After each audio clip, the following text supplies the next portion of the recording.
বলছি স্যার, আজকে আপনারা মাননীয় উপাচার্য সাহেবের কাছে একটা অভিযোগ করলেন, মানে বিষয়টা কি যদি একটু বলেন। হ্যাঁ, আমি ডক্টর দিব্যেন্দু ভট্টাচার্য, আমি সম্পাদক রায়গঞ্জ বিশ্ববিদ্যালয় আধিকারিক সমিতি। আমরা গতকালকে আমাদের বিশ্ববিদ্যালয়ের একজন অধ্যাপক রয়েছেন ডক্টর দেবাশিস বিশ্বাস, তিনি আমার একজন কলিগ, আমাদের এই সমিতির সদস্য এছাড়া অজয় মিশ্রের ঘরে গিয়ে তিনি বিভিন্ন রকমের ইনডিসিপ্লিন ব্যবহার করেছেন, লাইব্রেরির বিভিন্ন রকমের নিয়ম ভঙ্গ করেছেন, চিৎকার চেঁচামেচি করেছেন, তার বিরুদ্ধে বিভিন্ন রকম অভিযোগ করেছেন, যেগুলো আমাদের কাছে কখনোই গ্রহণযোগ্য নয়। আমরা মাননীয় উপাচার্য, কারণ আমরা প্রতিটা আধিকারিক উপাচার্যের অধীনে এবং উপাচার্যের গাইডেন্স আমরা কাজ করি, এবং যে দায়িত্ব একটা পালন করছেন উনি, সেটা উপাচার্য দিয়েছেন, অথচ তাকে কি বিভিন্ন রকমের অভিযোগ তিনি করছেন। আমরা তার বিরুদ্ধে আমরা প্রতিটা আধিকারিক যারা সুষ্ঠুভাবে বিশ্ববিদ্যালয়ে কাজ করতে পারি, এবং আমরা বিভিন্নভাবে, উনি শুধু এটা প্রথমবার নয়, আগেও অনেক ঘটনা ঘটিয়েছেন, আমরা বিস্তারিত উপাচার্যের কাছে জমা দিয়েছি এবং জানিয়েছি যে তিনি অবশ্যই, আমরা আশাবাদী, তিনি আমাদের কথা দিয়েছেন তিনি সদর্থক ব্যবস্থা নেবেন, এবং সেই দিকে তাকিয়ে আমরা দাঁড়িয়ে আছি। এবং যদি সদর্থক ব্যবস্থা না নেওয়া হয়, তাহলে পরবর্তীকালে আমরা আমাদের যে কর্মসূচি সেটা পরবর্তীকালে ঘোষণা করব। মানে এক্স্যাক্টলি কী অভিযোগ আপনাদের স্পেসিফিক? অভিযোগ হচ্ছেন, তিনি কালকে বিকেলবেলায় আমাদের, কার কথা বলছেন? ডক্টর দেবাশিস বিশ্বাসের কথা বলছি আমি। আচ্ছা, আমি যে নামটা আমরা জানিয়েছি আমরা উপাচার্যের কাছে, তিনি কালকে বিকেলবেলায় আমাদের যিনি ডেপুটি লাইব্রেরিয়ান অর্থাৎ লাইব্রেরি ইনচার্জ রয়েছেন অজয় মিশ্রের ঘরে গিয়ে বিভিন্ন রকম বিষয় নিয়ে তিনি অত্যন্ত অসংবেদনশীল, শুধু কথা নয়, অত্যন্ত অসাংবিধানিক এবং আনস্টেরিটরি ল্যাঙ্গুয়েজ ব্যবহার করেছেন, ইনডিসিপ্লিন বিহেভিয়ার করেছেন, এবং যেটা আমাদের কাছে কাম্য নয়। কারণ আমরা কাজ করি বিশ্ববিদ্যালয়ের স্বার্থে, এবং সেই কাজ করতে গিয়ে যদি আমাদের আধিকারিকরা আক্রান্ত হন এইভাবে ব্যক্তিগতভাবে এবং ভার্বালি উনি অ্যাবিউজ করেছেন, তারই প্রতিবাদে আজকে আমরা প্রতিবাদপত্র উপাচার্যকে জমা দিয়েছি। কেন এরকম করলো কেন উনি? সেটা তো উনি বলতে পারবেন উনি কেন করলেন। হ্যাঁ, সেটা তো আমাদের কাছে, এটা তো নতুন কোনো ঘটনা নয়। ওনার কাছে এরকম আমরা আরও অভিযোগপত্র জমা দেওয়া আছে, শুধু একটা ঘটনার কথা বলছি না, আরও কিছু ঘটনা ঘটেছে, আপনারা ধীরে ধীরে জানতে পারবেন। তিনি যা ঘটনা ঘটিয়েছেন সেটা অনেক কিছু, তিনিকে আইন ভঙ্গ করছেন, এবং আপনারা ভবিষ্যতে আপনাকে যখন আমরা সব ডিটেলস হবে আপনার ডিটেলস জানাবো যে উনি কীভাবে করে যাচ্ছেন, কেন করে যাচ্ছেন, কী জানা আছে। কিন্তু বিশ্ববিদ্যালয়ের যেহেতু কিছু গোপনীয়তা রক্ষা আধিকারিকদের করতে হয়, সেই স্বার্থে আমরা সবটাই মুহূর্তে ব্যাখ্যা করতে পারছি না, কিন্তু ধীরে ধীরে আমরা উপাচার্যকে জানিয়েছি, উপাচার্য সদর্থক নিশ্চয়ই ব্যবস্থা নেবেন। ওই ব্যবস্থার মাধ্যমে আপনারা জানতে পারবেন উনি কোথায় কোথায় নিয়ম ভঙ্গ করেছেন। আজকে এই তপননাথ বাবুর বিরুদ্ধে একটা তদন্ত, একটা হিয়ারিং ছিল আর কি, বা তদন্ত যা বলেন আর কি আপনারা, তো সেখানে অজয়বাবুরও থাকার কথা ছিল, কিন্তু এই কারণে আজকের এই ডামাডোলের জন্য সেই তদন্তটা, এর সাথে এটা এখনও সরাসরি সম্পর্কযুক্ত নয়। আমাদের কিছু দাবি ছিল, আমরা সেই দাবিটা জানিয়েছি ওনার বিরুদ্ধে, এবং সেই দাবি উপাচার্যকে জানিয়েছি। তার জন্য হয়তো তদন্ত প্রক্রিয়া কিছুটা বিলম্ব ঘটেছে, নিশ্চয়ই তদন্ত প্রক্রিয়া, আমরা এই বিষয়ে কিছু কথা বলতে পারবো না। এই কারণে পুরো তদন্তটাই হচ্ছে উপাচার্যের অধীনে এবং উপাচার্যের নিয়ন্ত্রণে এবং উপাচার্যের নির্দেশে। এই বিষয়ে আমরা আর কিছু বলতে পারবো না, কেননা তদন্তের বিষয়ে আমরা কিছু বলতে পারবো না। আমরা বলছি যে আমরা যা কিছু জানিয়েছি এবং উপাচার্যকে সময় নিয়েছি, এবং উনি যখন এই তদন্ত কমিটির একজন প্রেজেন্টার, যার ফলে উনিও আমার সদস্য হিসেবে ওখানে ছিলেন, যার ফলে তদন্তে কিছুটা হয়তো বিলম্ব ঘটবে। উপাচার্যের কাছে কী দাবি জানালেন আপনারা? আমি সঠিক পদক্ষেপ, বিশ্ববিদ্যালয়ের আইন এবং কোর্টের অর্ডার, আমি দুটো কথাই বলবো, তার বিস্তারিত ব্যাখ্যা দেবো না, যা রয়েছে সেই হিসাবে ওনাকে ব্যবস্থা নিতে হবে। কার বিরুদ্ধে? দেবাশিস বিশ্বাসের বিরুদ্ধে ব্যবস্থা নিতে হবে, এবং আমরা ভাইস চ্যান্সেলরকে জানিয়েছি, উনি দিয়ে আমাদের বলেছেন তিনি অবশ্যই সদর্থক ভূমিকা পালন করবেন, যাতে আধিকারিকরা নিশ্চিন্তভাবে তাদের ঘরে কাজ করতে পারে, এবং কোনো আধিকারিক যদি আক্রান্ত হয় তাহলে তিনি অবশ্যই তার দায়িত্ব সেটাকে সদর্থক ভূমিকা নেওয়া। ধন্যবাদ স্যার। বিশ্ববিদ্যালয় আধিকারিক সমিতি এবং লাইব্রেরিয়ান অজয় মিশ্র স্যার দুজনই আপনার বিরুদ্ধে লিখিতভাবে ভিসি স্যারের কাছে অভিযোগ জানিয়েছেন। গতকাল আপনি লাইব্রেরিতে গিয়ে অজয়বাবুর সঙ্গে দুর্ব্যবহার করেছেন এবং খারাপ কথা বলেছেন, যা অসাংবিধানিক বলে ওনাদের দাবি। কি বলবেন এই বিষয়ে স্যার? না, এরকম যদি ঘটে থাকে তাহলে আমার অবশ্যই শাস্তি হওয়া দরকার, তদন্ত করে শাস্তি করা দরকার। এবং আসলে যে ঘটনাটা হয়েছিল আমি সেটা বলছি, সেটা আমি ভাইস চ্যান্সেলরকে এটা মেল করেছি, কটার সময় করেছি আপনাকে দেখিয়ে দিচ্ছি। আমার সেন্ট মেইলে গিয়ে সেন্ট মেইল দেখাচ্ছি, ভিসি এবং গভর্নরকেও করেছি, ঠিক আছে। টাইমটা হচ্ছে 1:51। আমি 1:51 অনারেবল ভাইস চ্যান্সেলরকে কমপ্লেন করেছি। অনারেবল ভাইস চ্যান্সেলর বলছেন যে উনি ওটা দেখতে পাননি আপনাদের বক্তব্য অনুযায়ী।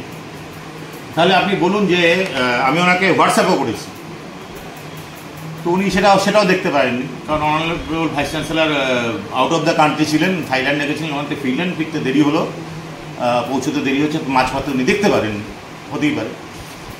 কিন্তু আমি করেছি, তাহলে কমপ্লেনটা প্রথমে আমি করেছি, সুতরাং আমি কোনো প্রত্যুত্তর দেবো না কে কী বলেছি, 1 নম্বর। 2 নম্বর, আমার কমপ্লেনটা কিন্তু খুব গুরুতর কমপ্লেন, এটা নিয়ে আমি দরকার হলে যত দূর যেতে হয় যাবো। সেটা হচ্ছে, এখানে আপনি দেখুন, তার আগে আমি আপনাকে দেখাই প্লিজ, আপনি এখানটা একটু এনকোয়ারিতে দ্য প্রিজাইডিং অফিসার বা ইনকোয়ারি অফিসার বা প্রেজেন্টিং অফিসার, ঠিক আছে, প্রেজেন্টিং অফিসারের যে দায়িত্ব থাকে সেটা হচ্ছে তিনি অথরিটির হয়ে কাজ করবেন। Duties and responsibilities of presenting officer, presenting the case, assisting enquiry officer, cross examination of the witness. এটা খুব ইম্পর্টেন্ট জায়গাটা, আপনারা আরেকবার আমি গৌরবাবুকে বলবো, অনুরোধ করবো যে আপনি দেখুন। The PO has the right to cross witness presented by the charged employee to challenge the testimony and expose the inconsistency of witnesses. এই জায়গাটা বিশ্ববিদ্যালয়ের পক্ষে যে তপন নাগের বিরুদ্ধে যে ইনকোয়ারি কমিটি হচ্ছে, সেখানে ভাইস চ্যান্সেলরের অনুরোধে আমরা 3 জন বা অভিযোগটা কি আছে যে তপনবাবু ভিসিকে অপমান করেছেন, গালাগালি করেছেন, ডিরোগেটিভ রিমার্ক করেছেন, ঘেরাও করেছেন অন্যায়ভাবে, দীর্ঘদিন ধরে ক্লাস চালাতে দেননি, তার জন্য ক্লাস হ্যাম্পার্ড হয়েছে, বেআইনিভাবে ধর্ণা করেছেন, এবং এই অভিযোগগুলোর সপক্ষে বিশ্ববিদ্যালয়ের হয়ে অফিসারদের অপমান করেছেন, এই অভিযোগ আছে। দুর্ভাগ্যবশত কোনো অফিসার কিন্তু উইটনেস দিতে আসেননি, তার কারণ তাদের সঙ্গে তপনবাবুর যোগাযোগ আছে।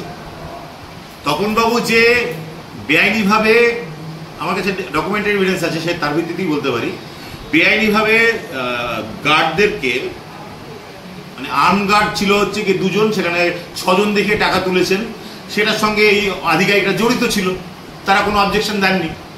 এবং আধিকারিকদের মধ্যে যা আজকে যিনি বক্তব্য বলছেন, তিনি একটা বক্তব্য রাখলেন, আর্মস টেরিটোরিয়াল, আপনারা দেখতে পাবেন শুনলে পরে, আর্মস টেরিটোরিয়াল, এরকম কোনো শব্দ নেই। এই একদম নিম্ন স্তরের সিপিএম এর একটা কর্মী, যে সিপিএম আমলেও কোনো সরকারি চাকরি পায়নি, কোনো রকম আইন না মেনে এখানে অনিল ভুইমানি ঢুকিয়ে গেছেন। আপনাদের কাছে আমি সবিনয়ে বলতে চাই, দর্শকদের কাছে, আপনারা পৃথিবীর কোনো ইউনিভার্সিটি জানেন যেখানে ভাইস চ্যান্সেলরের কাছে পিএইচডি করা ছাত্ররা সবাই ইকোনমিক্সের তারা অফিসার হয়ে গেলেন?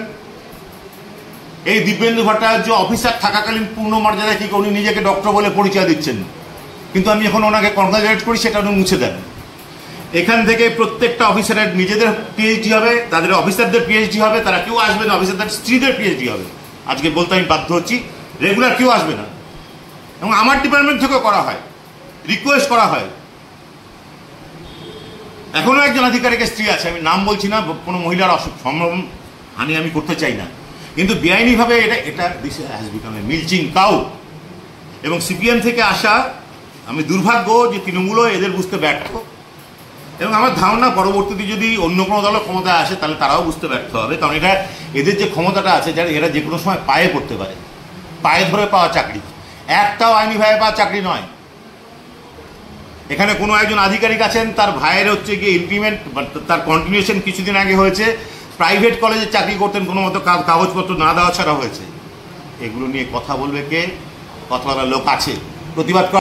স্যার, তাহলে আজকে যে আপনি যে ভিসি স্যারের কাছে অভিযোগ করলেন, আপনি কি অভিযোগ জানিয়েছেন স্যার? যদি আমি তো নিরাপত্তাহীনতায় ভুগছি, যার হয়ে আমি বলতে গেলাম। এনকোয়ারি কমিটিতে নিয়ম হচ্ছে, আপনাদেরকে আমি বলি, যে কোনো লয়ারকে, যে প্রেজেন্টিং অফিসার জিজ্ঞেস করবেন যে আমরা যখন করছি তখন তপনবাবুর পক্ষে লয়ার ছিল, সেটা আইনিভাবে থাকতেই পারে, তারা আমাদের ক্রস এক্সামিনেশন করলেন, সেটা রেকর্ডের হলো। তো সেখানে হচ্ছে আমাদের পক্ষে মাত্র 3 জন, অশোক দাস, তারপর হচ্ছে প্রফেসর অশোক দাস, প্রফেসর অমিত কুমার মণ্ডল এবং আমি দেবাশিস বিশ্বাস, আমরা 3 জন বিশ্ববিদ্যালয়ের পক্ষে সাক্ষী দান করি। সেখানে কিন্তু আমাদেরকে ক্রস এক্সামিনেশন করা হয়। নিয়ম আছে, ক্রস এক্সামিনেশন করলে তখন পিও তাদেরকে পাল্টা আবার ক্রস এক্সামিনেশন করবেন, বা তাদেরকে থামাবেন, তাদেরকে পাল্টা প্রশ্ন করবেন, সেগুলো পিও কিছু করেনি, তখনই আমাদের সন্দেহ হয়েছিল। তার পরবর্তীতে আমরা খবর পেলাম বিশ্বস্ত সূত্রে যে তপনবাবুর পক্ষে যারা সাক্ষী দিলেন, সম্মাননীয় অধ্যাপক নির্ঝর সরকার, সম্মাননীয় অধ্যাপক শ্রী সুব্রত সাহা, ডক্টর সুব্রত সাহা, ডক্টর নির্জয় সরকার, সম্মানীয় অধ্যাপক ডক্টর সৌমেন সাহা, তারা তপনবাবুকে সার্টিফিকেট দিয়ে বললেন যে না, উনি কোনো অন্যায় করেননি, উনি এখানে ধর্নাতেও বসেননি, তপনবাবুকে ধর্নায় বসতে দেখেননি, পুরো ক্লিন চিট দিলেন। তো সেটা তারা করতে পারেন ওই পক্ষের সাক্ষী। এইখানটা আমি আবার বলছি, ক্রস এক্সামিনিং দ্য উইটনেস, সেখানে উচিত ছিল প্রেজেন্টিং অফিসার অজয় বাবুর তাদেরকে ক্রস এক্সামিন করা, সেটা কিন্তু উনি করেননি। এই প্রশ্নটা এবার পরশুদিন উনি আমাকে রাত্রিবেলায় ফোন করেন, তো অজয়বাবুর ফোন ধরতে তো আমি বাধ্য নই, উনি আমাকে ফোন করে জানতে চান যে লয়ারকে এই রিপোর্টটা দেওয়া হয়েছে কিনা, লয়ারকে ওইটা করা হয়েছে কিনা। উনি আমার অ্যাপয়েন্টিং অথরিটি নন, ওনার যে স্কেল, যা ডেজিগনেশন, উনি আমাকে এইভাবে প্রশ্ন করতে পারেন।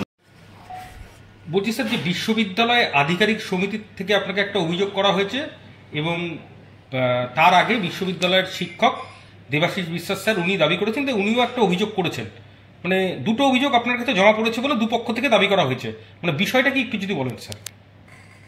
আমি গতকাল ছুটিতে ছিলাম এবং ছুটিতে থাকাকালীন বাইরে শুনেছি যে এরকম একটা সমস্যা তৈরি হয়েছে এবং আজকে অফিসারদের মধ্য থেকে অজয়বাবু একটা চিঠি দিয়েছেন, অফিসাররাও আমাকে জানিয়েছেন এরকম একটা সমস্যা ক্রিয়েট করেছে। আর টিচারদের কাছ থেকে এখনো পর্যন্ত কোনো অভিযোগ আমার টেবিলে থেকে এখনো পর্যন্ত আমি পাইনি। সুতরাং বলা চলে একটা অভিযোগ আমার কাছে জমা পড়েছে, মানে এই অভিযোগটা, এই অভিযোগের ভিত্তিতে একটা বিশ্ববিদ্যালয় তো একটা বড় আমব্রেলা, এখানে শিক্ষকরা আছেন, নন টিচিংরা আছেন, এখানে অফিসাররা আছেন এবং তার বাইরেও সিকিউরিটিদের আলাদা একটা স্ট্যাটাস রয়েছে। ফলে সবাইকে নিয়ে আমরা কিন্তু বিশ্ববিদ্যালয়, আর বিশ্ববিদ্যালয়ে তো অনেকগুলো বিভাগ রয়েছে, বিভিন্ন বিষয় রয়েছে, সেগুলো থেকে নানা রকম সমস্যা মাঝে মাঝে তৈরি হয় না তা নয়। হয়তো শিক্ষকের সঙ্গে শিক্ষকের এর আগে আমরা দেখেছি, নন টিচিংয়ের সঙ্গে শিক্ষকের সমস্যা বা শিক্ষকের সঙ্গে আধিকারিকের সমস্যা, এরকম নানা রকম ছোটোখাটো বিষয় হয়ে থাকে।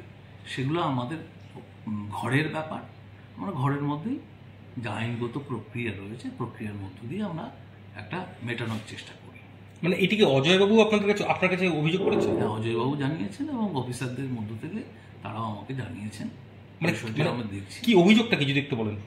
অভিযোগ ওনাকে উল্টোপাল্টা বলা হয়েছিল, একজন শিক্ষক বলেছেন, তো সেই অভিযোগ আমাকে খতিয়ে দেখতে হবে এবং খতিয়ে দেখে বিশ্ববিদ্যালয়ের নিয়ম অনুযায়ী যে যা যা ব্যবস্থা নেওয়া দরকার সেগুলো আমরা নেব। মানে যে শিক্ষকের বিরুদ্ধে অভিযোগ, তিনি কি আপনার কাছে কোনো অভিযোগ করেছেন? না, তার যদি অভিযোগ করে থাকেন আমার কাছে এ পর্যন্ত কোনো চিঠি আসেনি। তো এখন পরবর্তী পদক্ষেপ কি করবেন স্যার? তার চিঠি যদি আপনারা কোথাও শুনে থাকেন যে অভিযোগ করেছেন, সেই চিঠি আসুক, দুটো চিঠি নিয়ে বিশ্ববিদ্যালয়ের নিয়ম অনুযায়ী আমাদের যা পদক্ষেপ গ্রহণ করা উচিত সেটাই আমি নেব। আর আজকের এই ঘটনার জন্য বিশ্ববিদ্যালয়ে তপন রাঙের বিরুদ্ধে তদন্ত কি কোনো প্রভাব পড়ছে? না, এগুলোর সঙ্গে কোনো রিলেশন নেই, এটা তো প্যারালাল অন্য বিষয়। একটা বিশ্ববিদ্যালয় মানে তো অনেক কিছু, একাডেমিক, নন একাডেমিক, মডারেশন চলছে, পেপার সেটিংয়ের বিভিন্ন কাজ চলছে, আমরা খাতা দেখছি, নানা রকম কাজ চলে।